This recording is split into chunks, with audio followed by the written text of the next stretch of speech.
October 20th at 6:30 to order. Items on the agenda for this evening are first item is a presentation by MDAR to the Board of Selectmen relative to APR. Second is discussion of proposed Great Meadowbrook Farm horse racing and adjourn. So we have a lot of folks on the call. I am also moderating the Zoom, so I'm going to do my best to let people in. I ask that everybody mute yourself. We have David Viali from MDAR, who has kindly, on very short notice, agreed to present to the board. The structure of the meeting is it is a presentation to the board.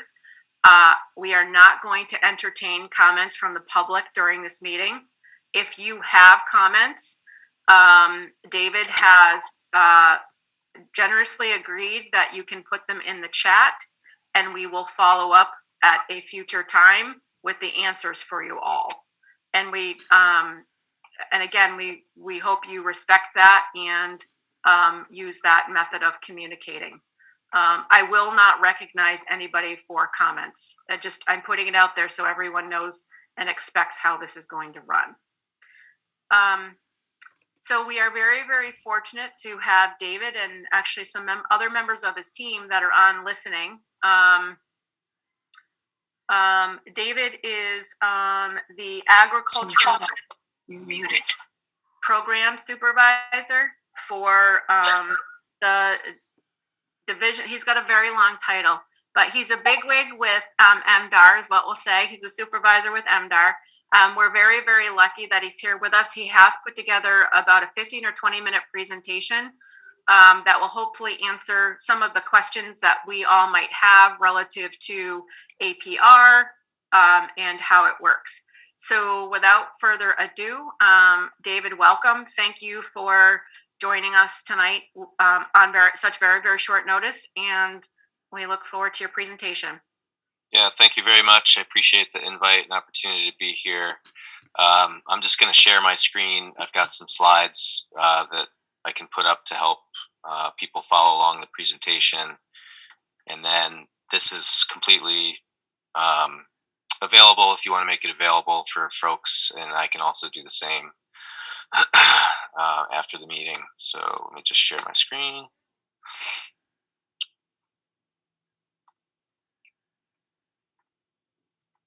Hopefully you all can start seeing that. Great. If there's any technical difficulties, just please jump in and let me know.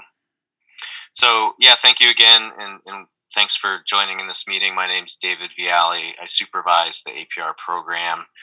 Relatively new to this position, about 1.5 to 2 years, but I've got a career of land conservation experience before coming to the department. So my goals for tonight is really just to give a 15 or 20-minute overview of the APR program so that the people on this call can understand the basics about APR, and you can afterwards help us educate others, because there's a lot of misunderstandings about our program that are out there, and the more that people can understand and help us educate folks, we really appreciate that. I'll also give some detailed information regarding the specific APR in your community, as I understand the discussion revolves around, and hopefully that'll be helpful for you. So just a quick look at sort of what I'll touch on tonight. I'm going to start by talking about the purpose of the APR program and the purpose of APR restrictions. I'll go into a little bit of a description of what exactly an APR is. I'll touch briefly on APR sales and transfers, as well as departmental approvals of different activities or uses of APR land. And I can stick around for a little bit, depending on time, if there's questions you want to bounce off me tonight. So before I get into it, I just want to make sure that you guys are aware there's a really great resource on our website. We have an APR program guide, which is very comprehensive. You'll see at the top of the screen the blue APR program guide text. I've embedded the links to all these resources so that if you follow through the slides and click on the links, they'll take you directly to those resources. and that'll enable you to read it afterwards and do your own research as well. So we'll just jump into it, talk about what the purpose of the APR program is. So, we're a state agency, and therefore we are bound to state law and the regulations that guide our agency and program. So Mass General Law, Chapter 20, Section 23, is the law that established the APR program. And I've pasted the language from that here in the slide. In a nutshell, it says that the Secretary shall establish a program that's to assist the Commonwealth in acquiring APRs, or agricultural preservation restrictions. Those APRs are defined by Section 31, Chapter 184, and we'll talk about that in a bit. And they're for land that's actively devoted to agricultural or horticultural uses, as defined in Chapter 61A. And we'll talk about that in a little bit as well. So what does that mean? What is an APR? So here's a lot of language on the slide. What I've tried to do is put in bold what I feel really boils it down into a more comprehensible text. So Chapter 184, Section 31 defines what an APR is, and basically it's a right that's appropriate for retaining land or water areas, predominantly in their agricultural, farming, or forest use, and it forbids or limits any or all acts or uses which are detrimental to the retention of that land for agricultural use. So that's my way of trying to boil it down into more understandable terms. And again, those blue links will take you right to the law if you want to dig into it. So what is agricultural use defined by the program? So again, that's defined by Chapter 61A, and I've tried to do the same thing here with this slide by putting in bold what I think boils it down and is perhaps pertinent to your understanding and conversations.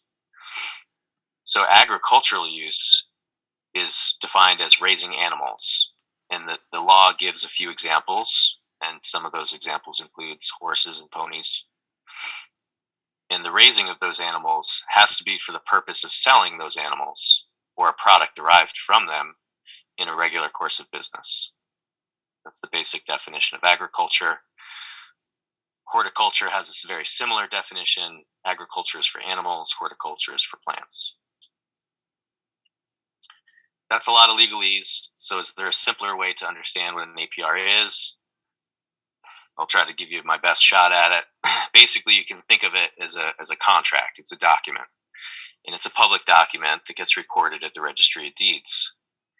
And what that contract does is it does two things. It extinguishes certain rights, and some of the more common things that it extinguishes are things like ability to develop the property for residential or commercial uses that are not agricultural.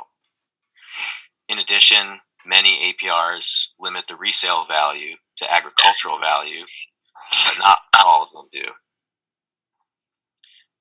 Many APRs also require the sale of an APR go to a farmer or a beginning farmer or an entity that leases the land to farmers, but not all APRs do. And we'll talk about that a little later.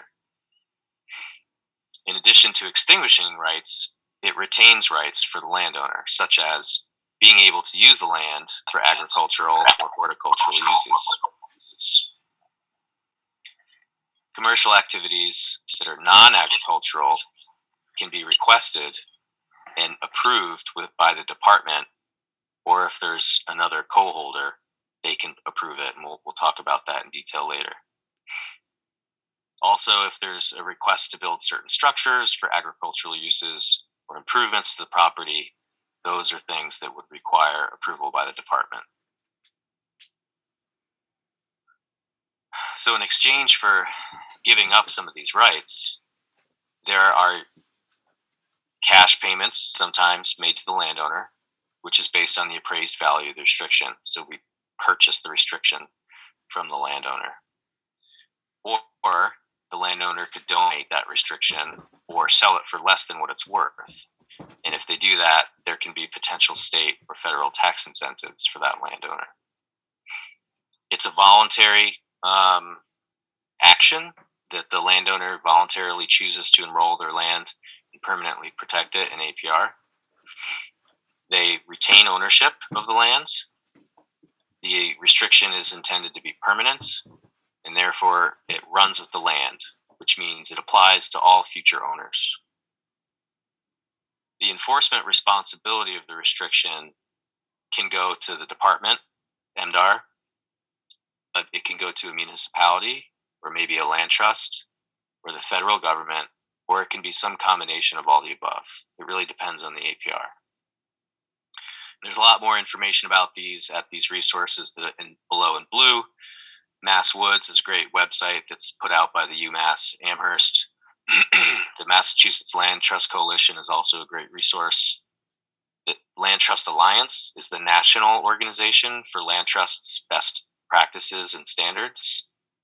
Again, our APR guide has a lot of information, and mass.gov has some good information on tools for land conservation. So while all APRs basically follow the premises that I just outlined, the take-home message that I really want people to walk away with is your APR, or the one in your community, isn't necessarily the same as your neighbors, or the one next door, or the one in the town next door. And the best analogy that I can come up with to describe this, maybe because I've got Italian roots, is to talk about wine. Each APR basically has a vintage. So this is a 40-plus-year-old program. So some APRs were done in the 80s, some in the 90s, so on and so forth. There have been changes over the years. So depending on what year or what decade the APR was completed in, it may have unique restrictions of what is allowed or not allowed. And so you can sort of get a sense of, it was an early APR, maybe it was done in the 1980s. You can get a pretty good idea of what you might expect is allowed or not allowed. But just like wine, each APR is sort of like its own unique bottle of wine. It can have its own specific characteristics just based on that document itself. And so it's really critical to make sure that you understand and read that particular contract for that particular property to really understand what's allowed and not. So some examples of how this would look like in real life. Some APRs contain what we call a right of first refusal or an option to purchase at ag value. Some don't. Some may allow for construction of residential dwellings, others do not. Some may require guaranteed public access, many do not. Some give the municipality approval rights and or enforcement rights, others do not.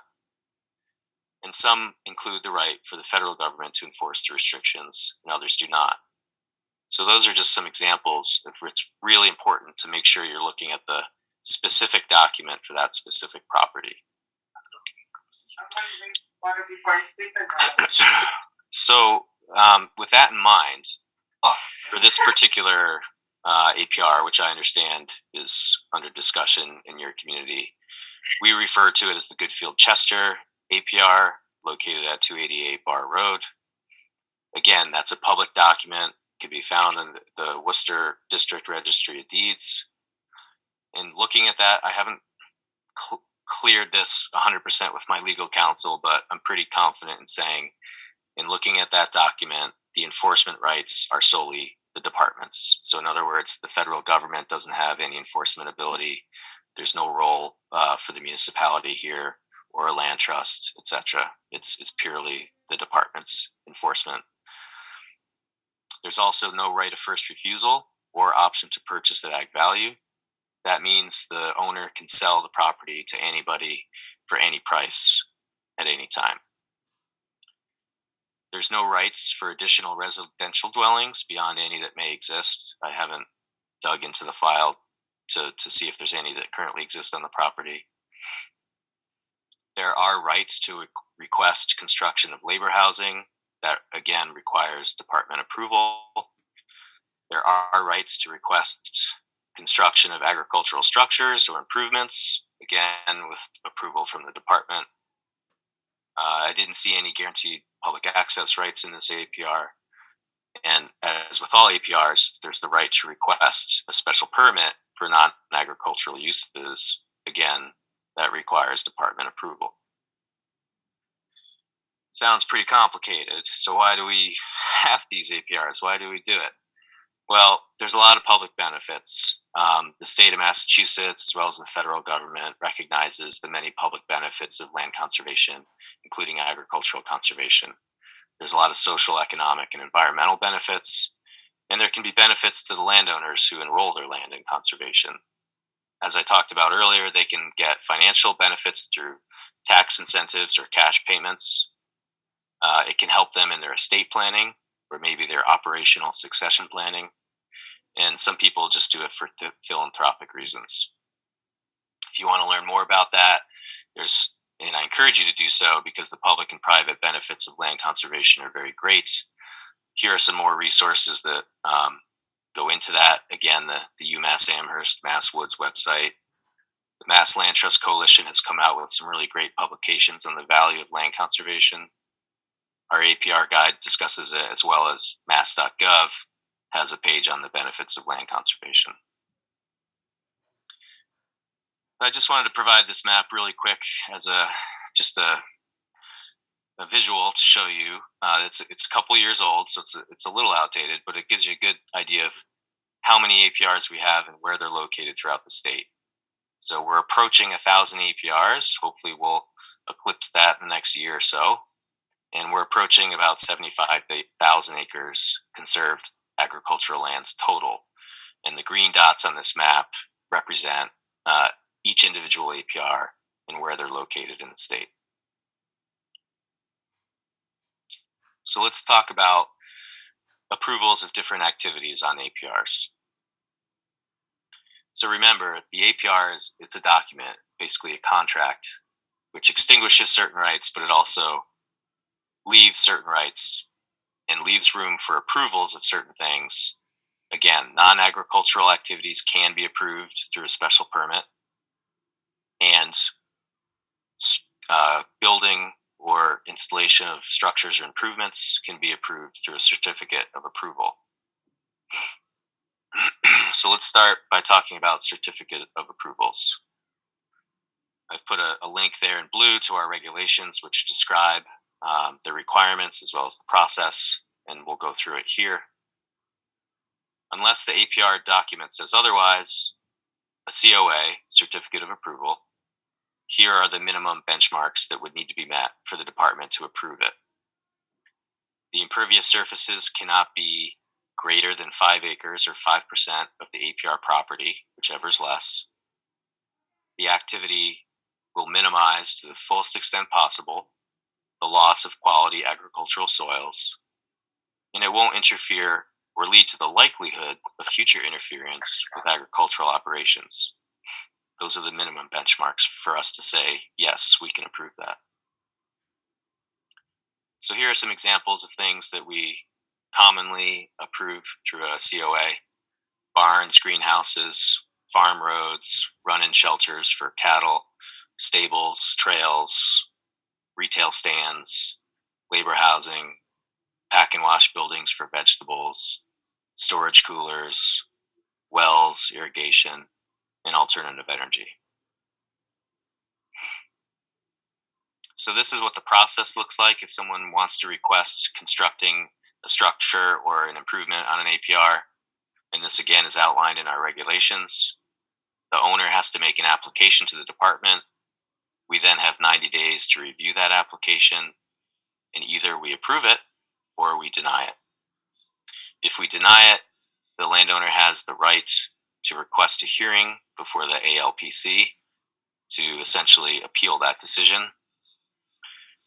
For the Goodfield-Chester APR, it specifically says in the document that the owner has to obtain all of their applicable permits prior to the COA application to MDAR before they can even make an application. So who's the ALPC? In case we deny it, if they appeal to the ALPC, what does that mean? The ALPC is the Agricultural Lands Preservation Committee. That link goes to the website that describes it.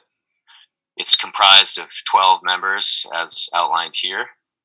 You'll see that 6 of those members, numbers 6 through 11, are appointees of the governor, which include at least 4 farmers, 1 farm advocacy organization, and 1 land trust. And their role really is to evaluate potential new APR enrollments and decide if we're going to accept them into the program or not. They provide advice on our policies, and then they serve as an appeals body for departmental decisions on APRs. So that's certificate of approvals for structures and improvements. So let's talk about special permits for non-agricultural activities. So I put up there Chapter 20, Section 23, which gives the right for every APR to request a special permit, and then our regulations explain the process and the benchmarks. So an application for a special permit shall only be granted after we apply our special permit policy that's in effect at the time the application is given to MDAR. That's a statutory and regulatory requirement.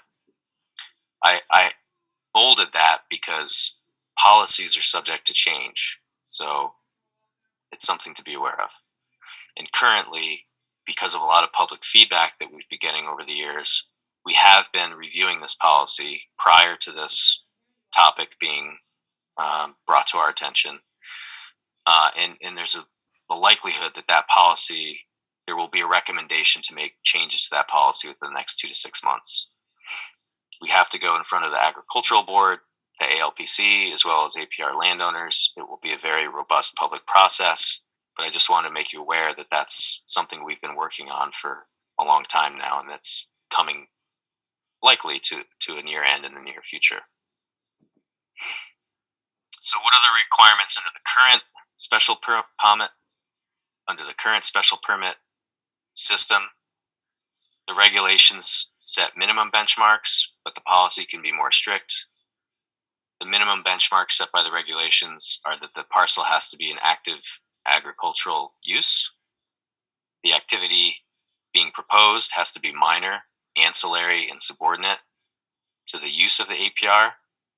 What does that mean?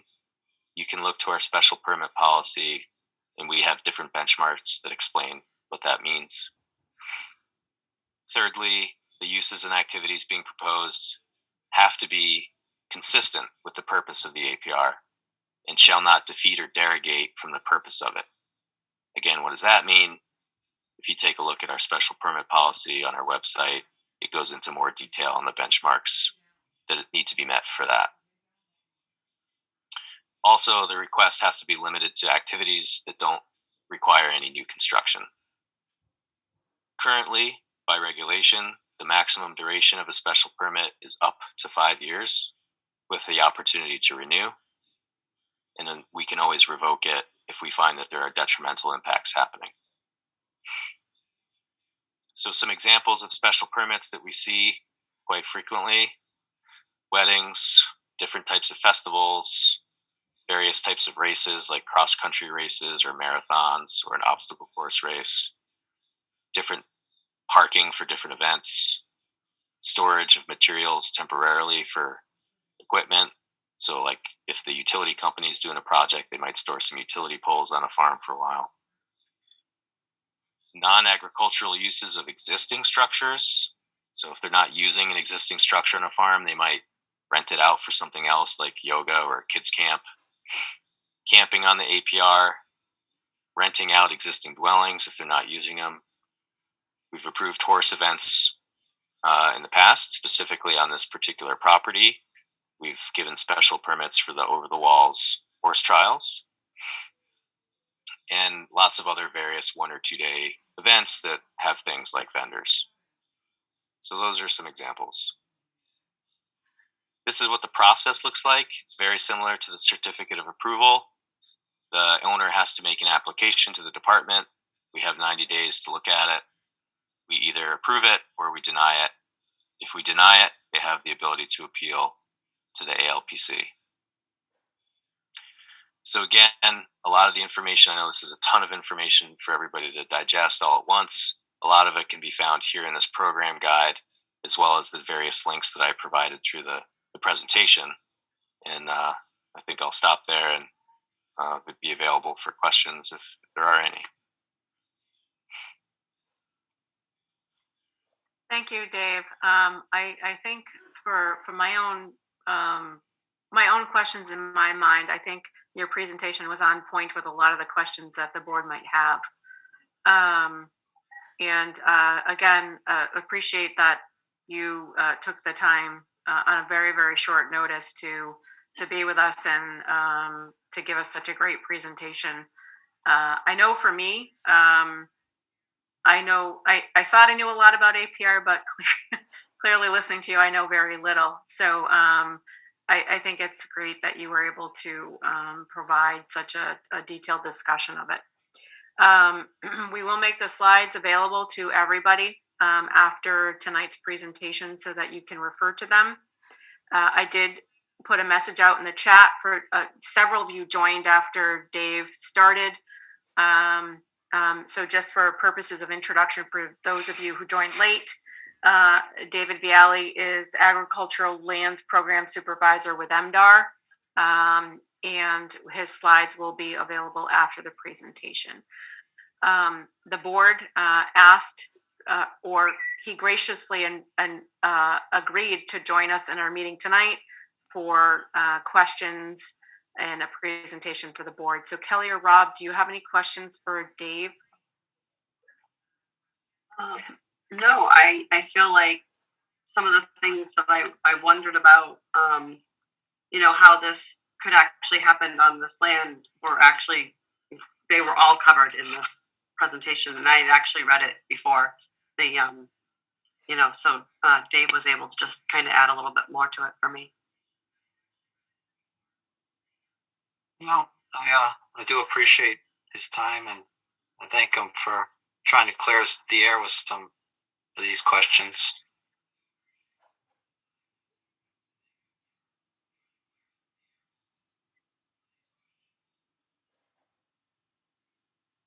Okay, well, Dave, I appreciate it, and I know several members of your team are on here as well, and appreciate that you all took time to join us. I think for me, the question is, the question of what's allowed in the process. I think was very clear from your presentation, and the process.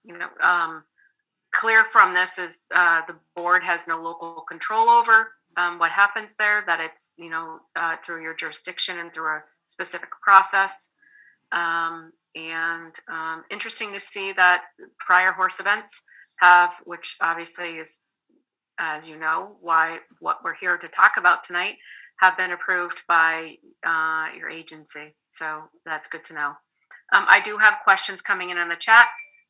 We will take those questions and forward them over to you, if that is okay. So, yeah, absolutely. So not to put you on the spot, but one of the perhaps something to think about if you don't want to answer it tonight is I'm sure you're aware that one of the I guess the appropriate way to say it is the more controversial aspects of the proposal that's before us is the racing piece, and certainly it'll come before you depending on how this board and the process moves forward. I'm not sure you've had to deal with something like that before on an APR.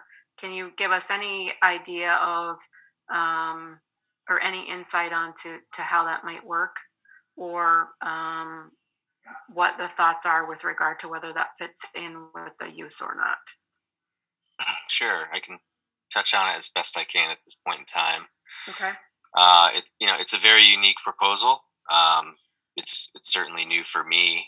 Luckily, we have some staff who've been on board for 20 years plus, and we do certainly look back at what the precedent has been and decisions have been if there are any similar type of proposals. So that's something that we would certainly do. Beyond that, what I can say is we've had a preliminary discussion with the potential buyer, and we have a good beginning understanding of what's envisioned, but we don't have a formal application in front of us to react to. And so we're sort of digesting this unique proposal currently and thinking about it because it's not a quick and easy answer. So we're looking at it, and we'll treat it objectively and fairly as we do with all APR matters. I appreciate that, Dave. You're in the same sort of boat as we are. Sort of, we're all sort of learning as we go, and certainly this is a big issue, concern, topic for the small town of Hardwick. So I sort of appreciate that, and I think we're all going to learn during this process, one way or the other, with how things go. Kelly or Rob, any other questions or follow-up comments you want to ask of Dave? I think I'm good right now.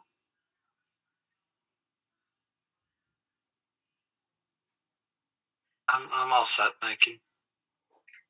Dave, thank you so much. Thank you. You certainly are welcome to stay on and listen to the rest of our meeting. Don't feel like you have to, because I know you have other small commitments that occupy your time, rightly so. Thank you to you and your team for being on. I have to say, we have 55 people on the Zoom, which is great to see so many people interested. If only we could have this many people on our normal Selectmen's meeting, it would be great. So again, thank you, Dave, for the presentation. If you want to forward those slides over when you have a chance, that'd be great. We'll make them available publicly so everyone can have them. Yeah, I'll do that. And just a quick question. I assume this meeting I can watch it later if I can't stick around. So it is Hardwick TV is on here, so it is actually being live streamed. So it's on our YouTube channel, as are all of our Board of Selectmen meetings, and our public forums and the Gaming Commission have all of our significant meetings relative to this, and also normal board meetings are live streamed. So you absolutely can see it there. Great. Well, thank you again for the opportunity. I do appreciate the invite, and I'm certain we'll probably see each other again at some point, and wish everybody the best of luck. Thank you. Thank you, Dave. Thank you. Okay. So just an item relative to the second item on our agenda is the discussion of the proposal.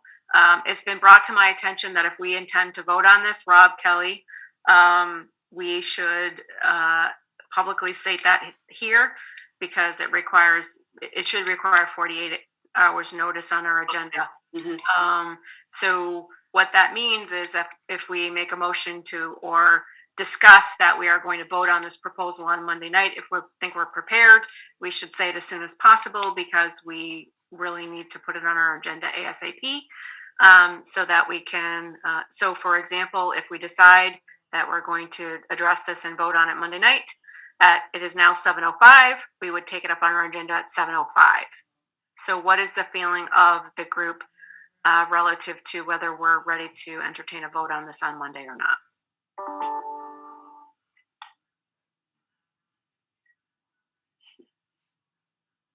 Julie, it's Nicole. Why is she talking? Hi, Nicole. Hi. I just want to let you know that I'm here in case anybody wants to ask me any questions, or I just let you know that I'm here. Thank you, I Nicole. will go back to, thanks. Thank you.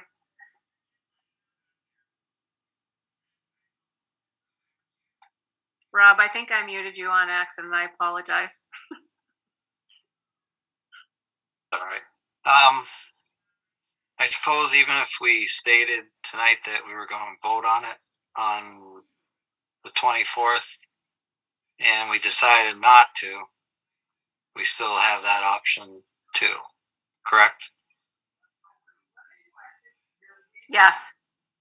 So So for those residents of the town of Hardwick, you need to know that we have a rock star town clerk who is advising us on this. So just FYI, he guides us and keeps us on task. So yes, so I would make the suggestion that we get this on our agenda for Monday evening at say 7:15, and with the intent that we can discuss. I believe we can discuss it before, but we call for a formal vote by or around that time on 7:15 at 7:15. We can defer the vote if we feel like we're not ready, but we should, at least in the interest of transparency, as we've tried to keep this whole process, announce it tonight if we believe we are at least entertaining the thought of voting on Monday.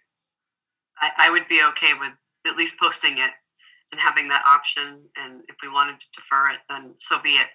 But I'm okay with that. Do we have the school reserved though for that We do. purpose? Okay, We're on top of it. Again, our town clerk is in perfect. the absence of Thought so, but I just wanted to confirm. in the absence of our amazing administrator, Ryan has reserved the school for us. So we are meeting Monday evening at the school. Okay, perfect. I would say that we. Do you want a motion to do that, or do you think If you don't mind, let's Okay. just do I would make just a pick up motion. stuff. I would make a motion to put on the agenda that we will vote Monday night at 7:15 with an option to defer Second if that. we so choose. So, Oh. sorry. I'll second that motion with the inclusion of the deferral. So it's been moved and seconded, moved by Kelly, seconded by Rob. Any other discussion? So yeah, we should be doing roll call, right? We'll do the roll call. So I will call the roll. Kelly, Aye. Rob, Aye. and Julie is an aye also. So Ryan is on standby. Ryan, if you could please make that update for us, that would be great. Thank you, Ryan. Thank you, Ryan. I've been advised it's done. In sort of contemplating this meeting, and again, I understand that residents may want to comment, and really, you might think it's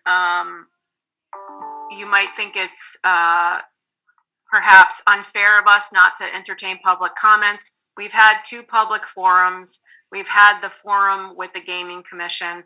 This board really has not had the chance to talk among ourselves to figure out where we are on this. And so what I've done is made a list of what I've heard the concerns are. And so I will just, from my perspective, mention those here.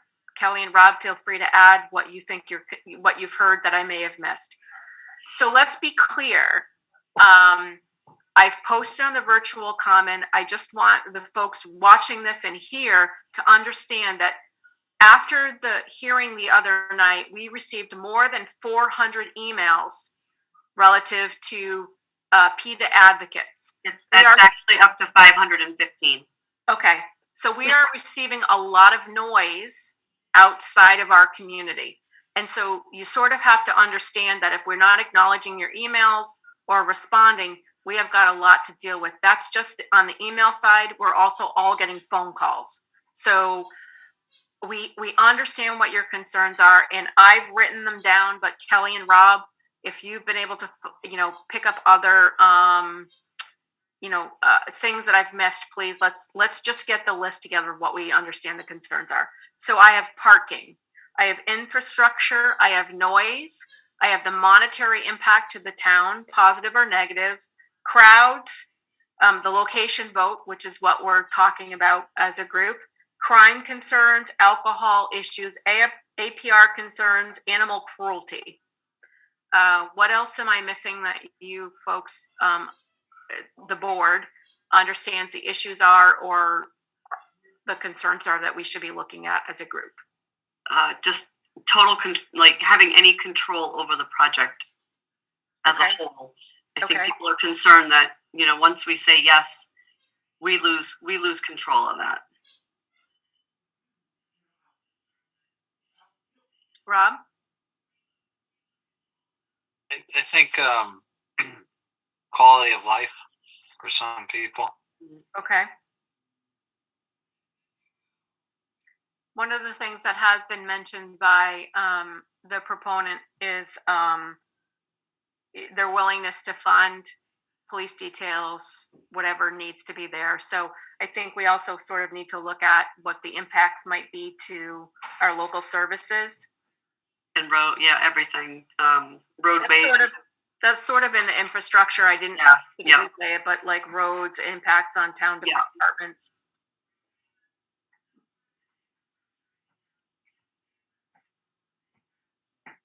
I'm trying to think.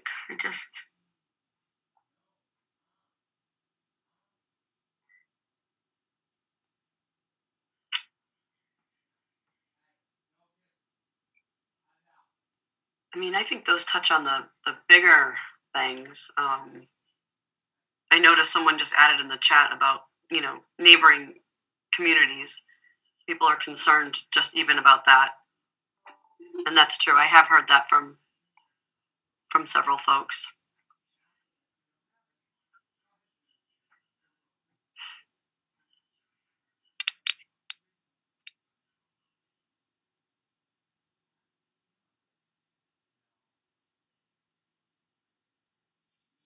Nicole, did you want to add something?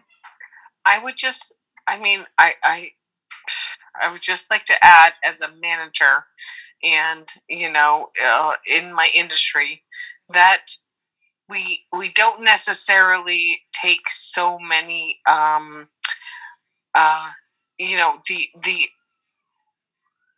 outlying or the, I'm sorry, I'm trying to be respectful, but like the other communities into effect. So our, as our, I'm sorry, I'm sorry. Oh my God.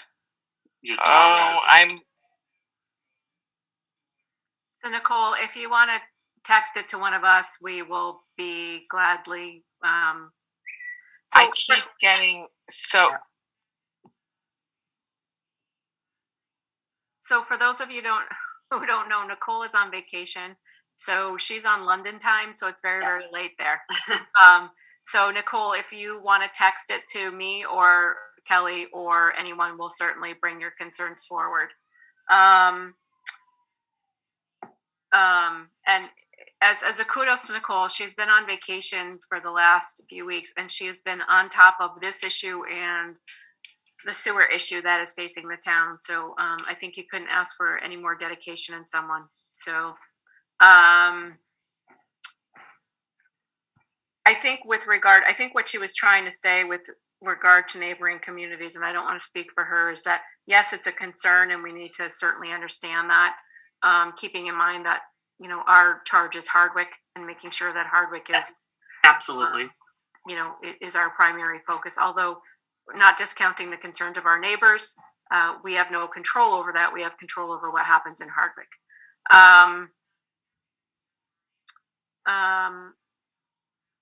I'm seeing some things come up in the chat. Understand, we've sort of, some of these things that you're coming up with are addressed in some of our larger concerns. I did see public health come up. That was sort of in my crime concerns, alcohol concerns, animal cruelty sort of concerns. I'm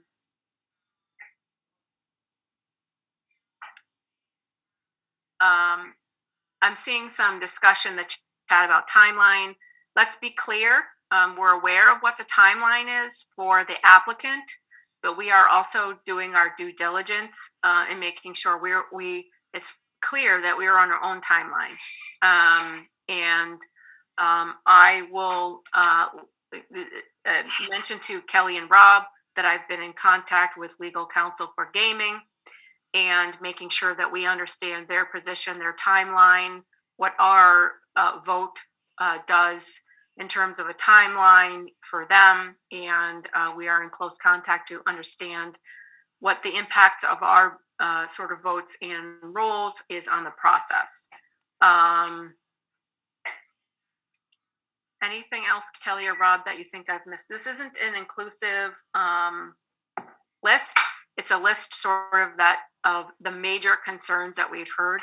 I'm sure there's thousands of concerns that we should look at from a board perspective, but I think, from my perspective, we're looking at the big picture concerns that are out there.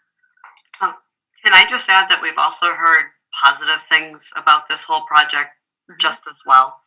And those people aren't necessarily here or, because they don't feel that they can speak without, almost being heckled. And so I do think that's a point to bring up. And we're also listening to those people just as well. So that's a good point. And to that, I sort of want to just say something.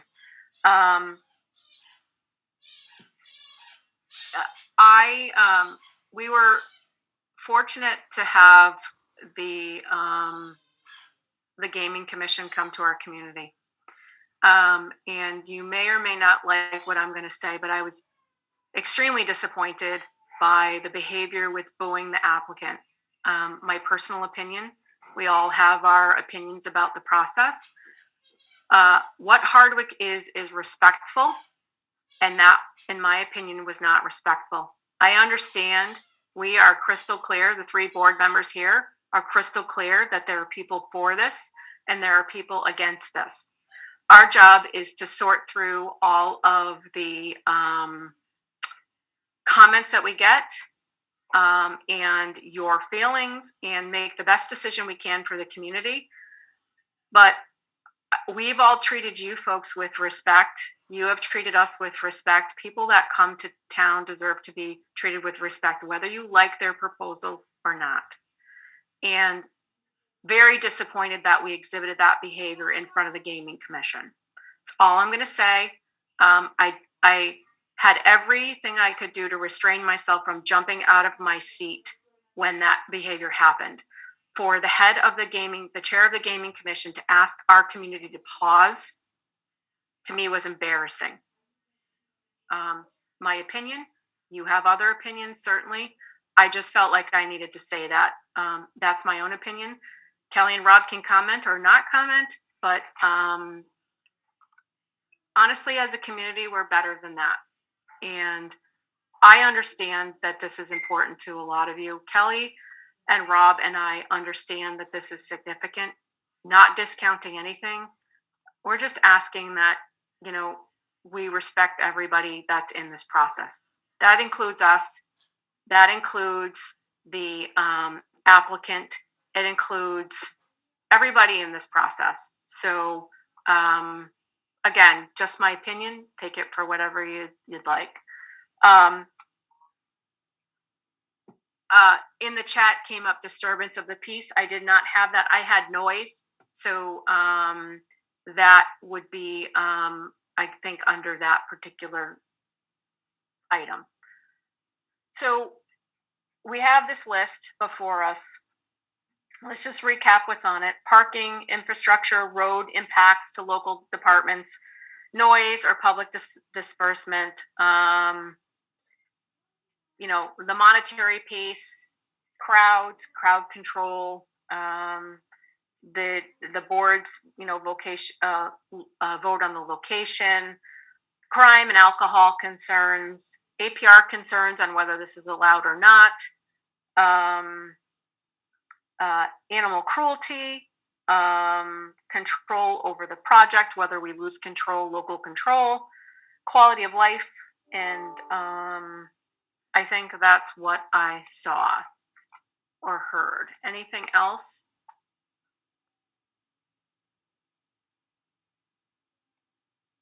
So are there any specific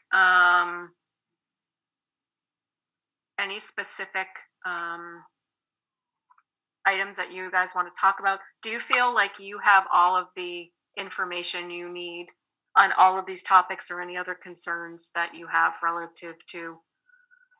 So I think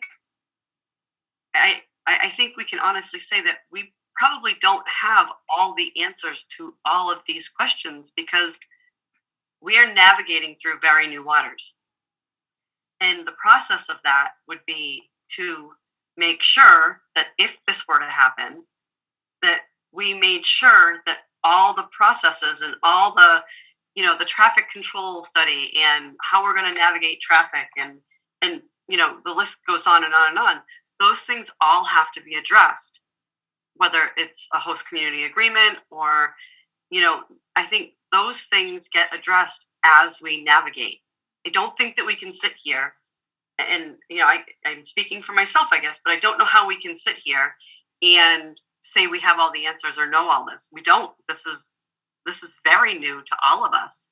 And we would be, relying on outside sources and professionals and things of that nature to be able to get through this. If it were to happen. My opinion. I would agree with you, Kelly.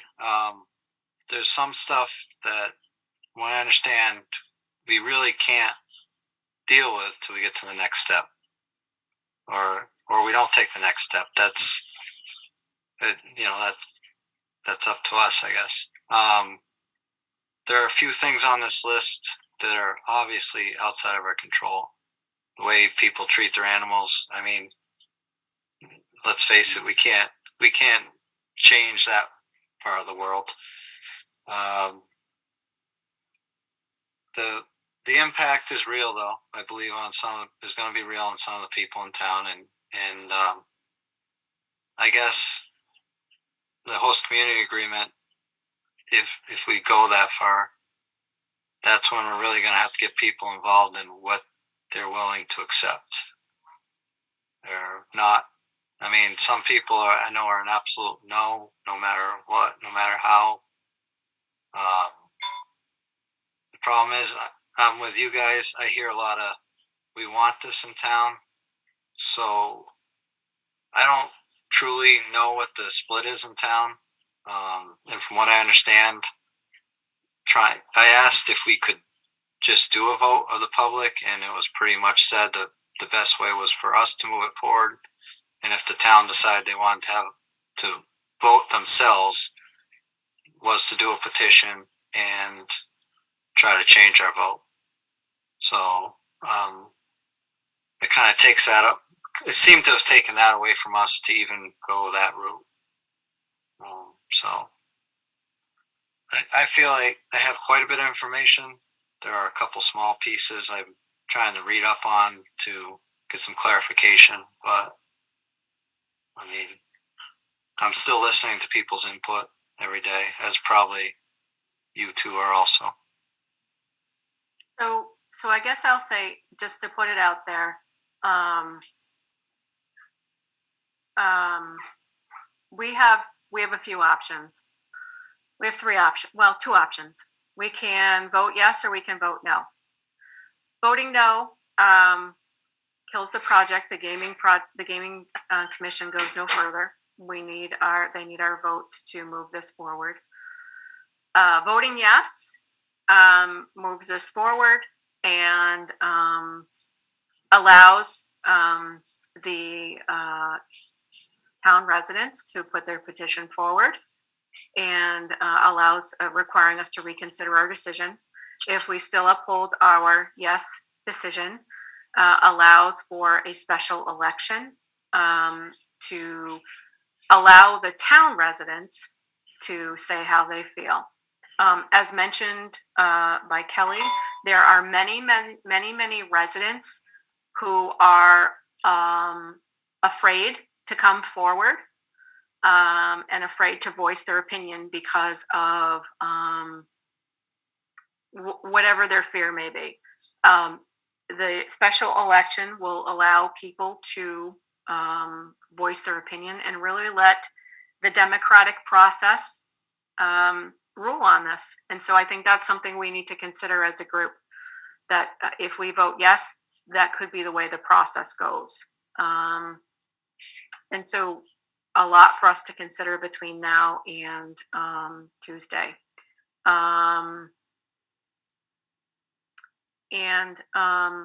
Again, there's a comment in the chat that voting yes allows the racetrack to be located here. Again, if we vote yes and the petition, which we're hearing is perhaps ready to go, is out there, it allows us to reconsider our vote. If we still vote yes, the special election dictates whether that location is approved or not.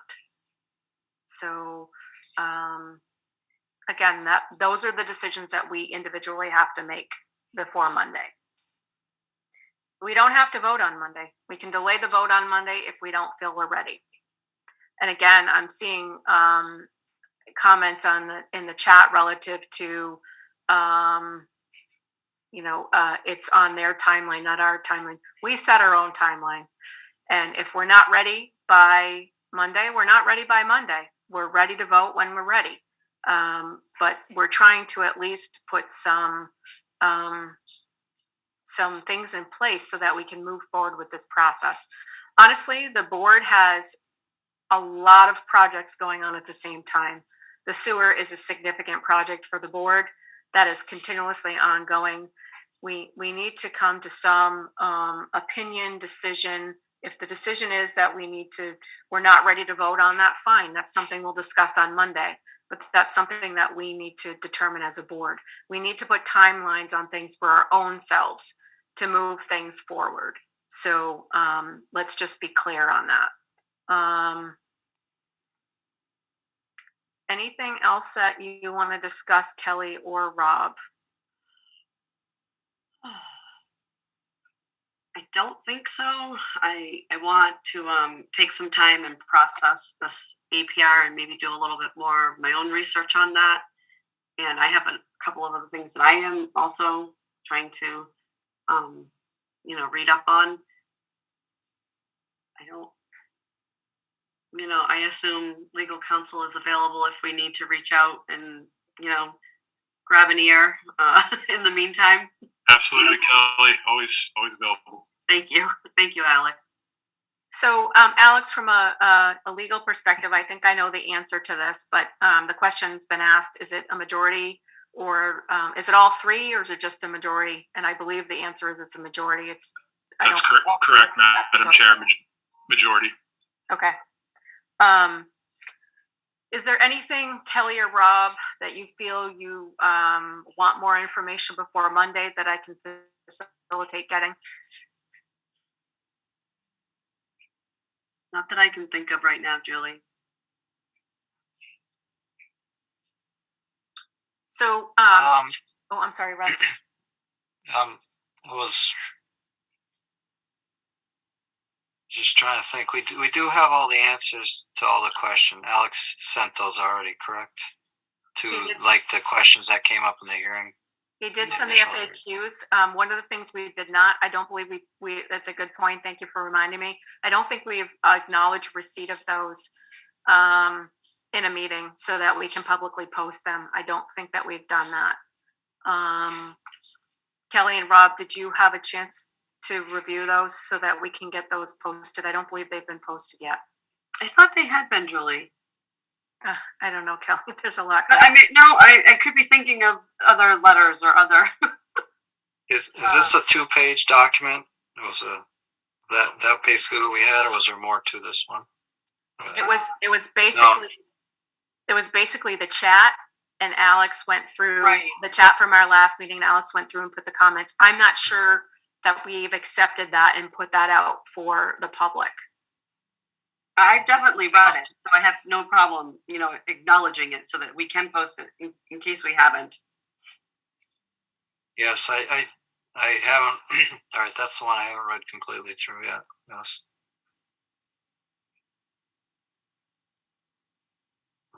Yeah.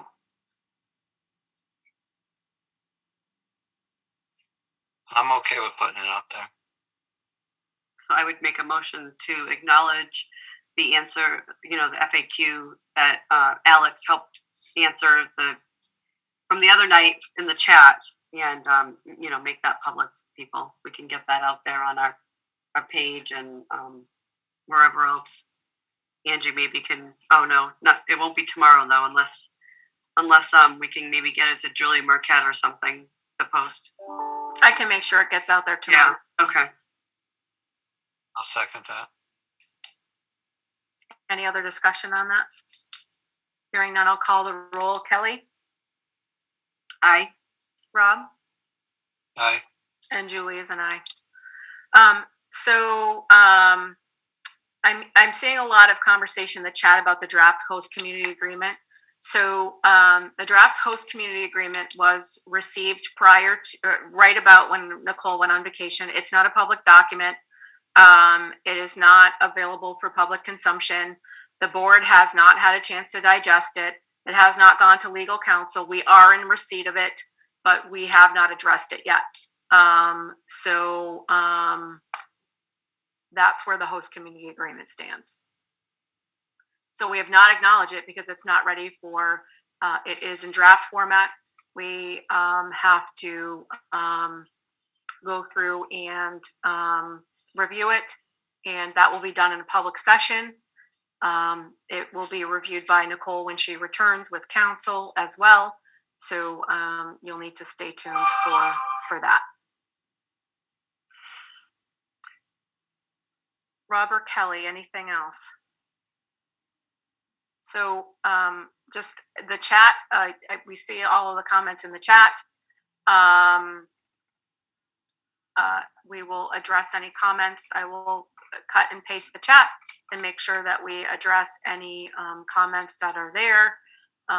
If there are, we certainly will address what's there and try to answer the best we can.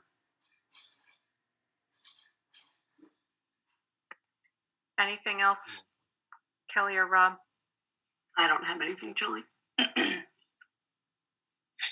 No, I mean, I think the question, I do see the host community agreement coming up a lot, and I think when we go to do that, I don't know if it's how you guys feel, but I would say that we would probably put a group together.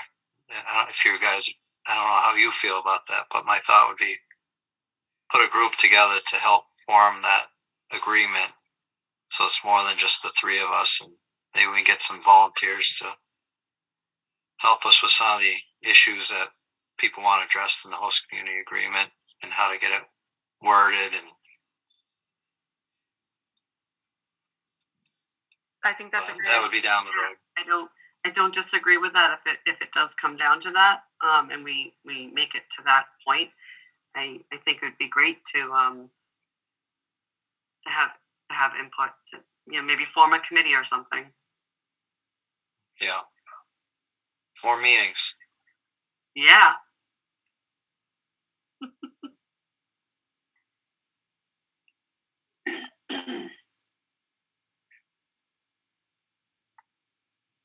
So do you want to move to adjourn the meeting, or was there another issue that we need to bring up?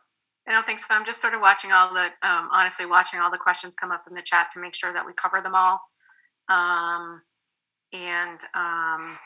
So from a timeline perspective, I believe the town clerk is on, and please correct me. I am, Julie. Please correct me.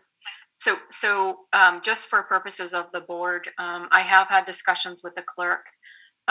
There is some commentary in the chat about the petition.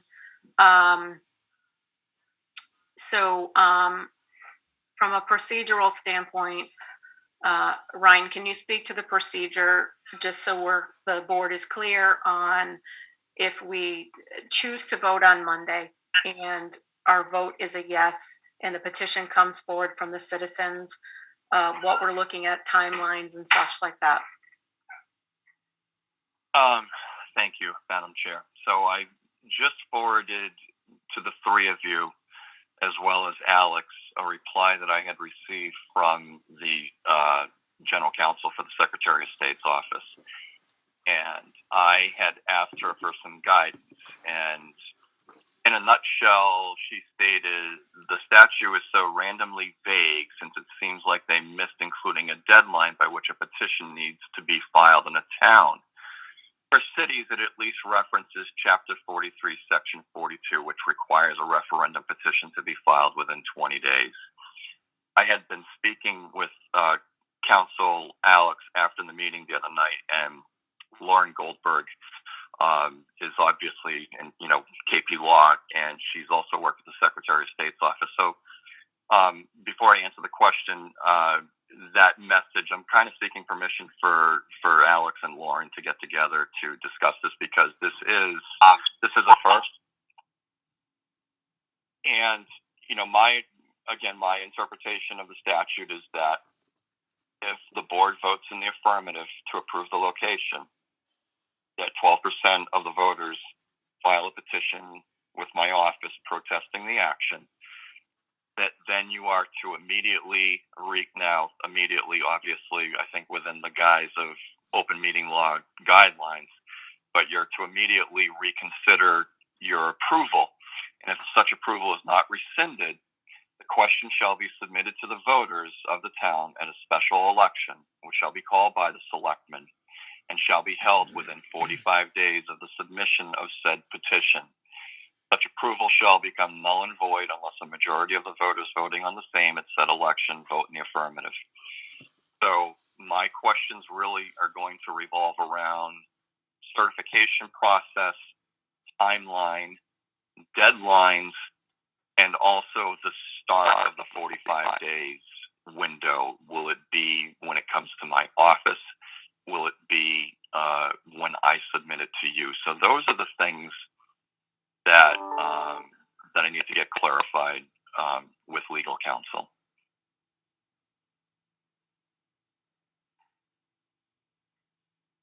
Thank you, Ryan. Hello. Oh, you're welcome. Thank you.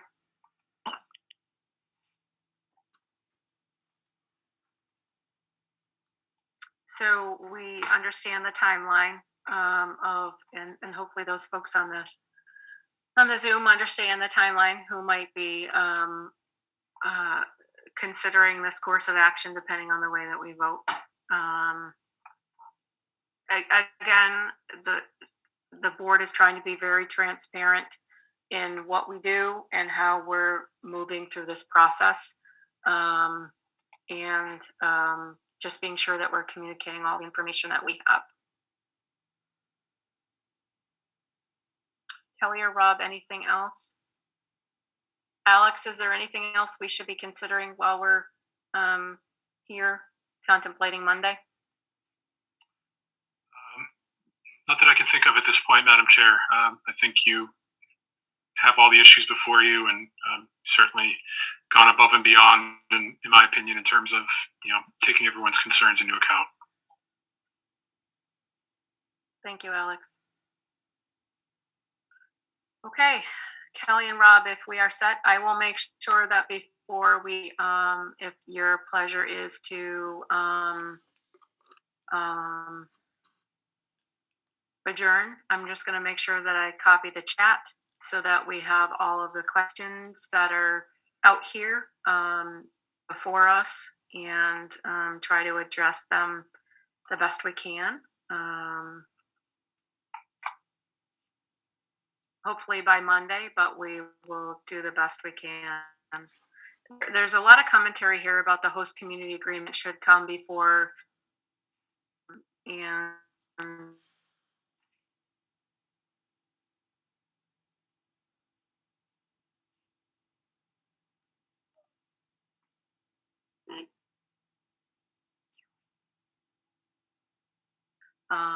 in the chat that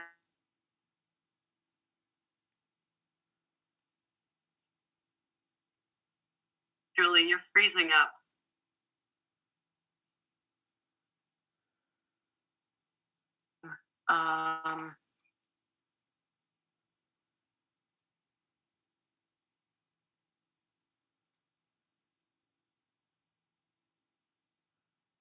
sorry about that.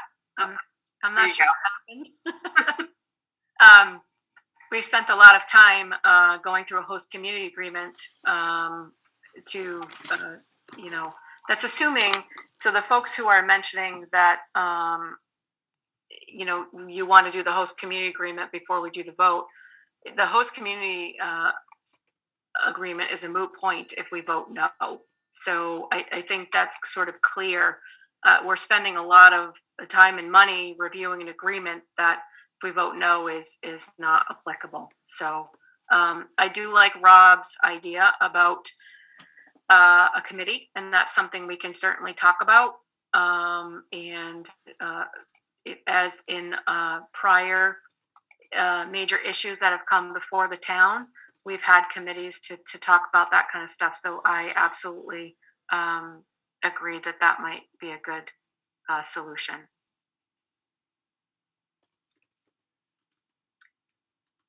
If there's nothing else, Rob and Kelly, I will entertain a motion to adjourn. I would motion to adjourn. Second that.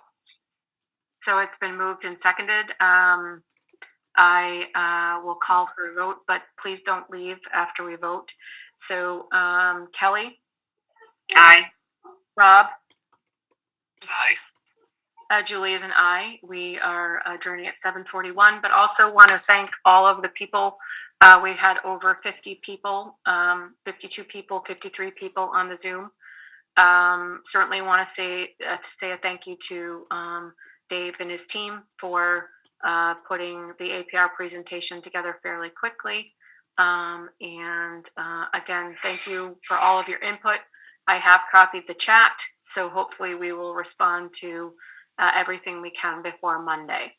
The FAQs that we talked about tonight, we will try to get them up available tomorrow so that you can see Alex's response to the prior chat. Thank you, everybody. Have a good night, and I'm sure we'll see most of you on Monday. Thank you, Julie. Thank you.